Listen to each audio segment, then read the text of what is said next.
Magandang umaga, ngayon po ay araw ng Martes, December 26, 2023. Update po muli sa lagay ng panahon.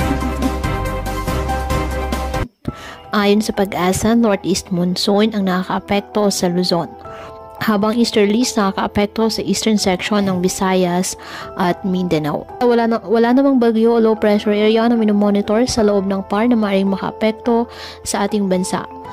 Samantala, may gale warnings na nakataas ngayon sa Batanes, Cagayan, kasama na ang Babuyan Islands, Isabela, Aurora, Ilocos Norte, Ilocos Sur, La Union, Pangasinan at Kalayaan Islands, na kung saan delikado pong pumalaot, lalo na ang ating mga kababayang mangingisda at may maliliit na sasakyang pandagat.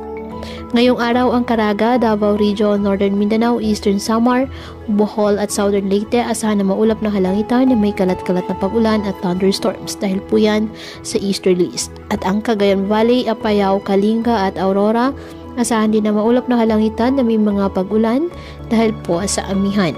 Ang Palawan, nalalabing bahagi ng Visayas at nalalabing bahagi ng Mindanao, asahan ng bahagyang maulap hanggang sa maulap na halangitan with isolated rain, showers or thunderstorms dahil sa easterlies at localized thunderstorms. At ang Metro Manila at nalalabing bahagi ng Luzon, bahagyang maulap hanggang sa maulap na halangitan with isolated light rains dahil pa rin po sa amihan. Kaya patuloy pa rin na pinapayuhan natin mga kababayan na maging maingat at maging alerto sa mga posibleng pagbaha at pag-uho ng lupa at ugaliin na magdala palagi ng payong o kahit anong panangga sa ulan sa tuwing lalabas ng ating mga tahanan.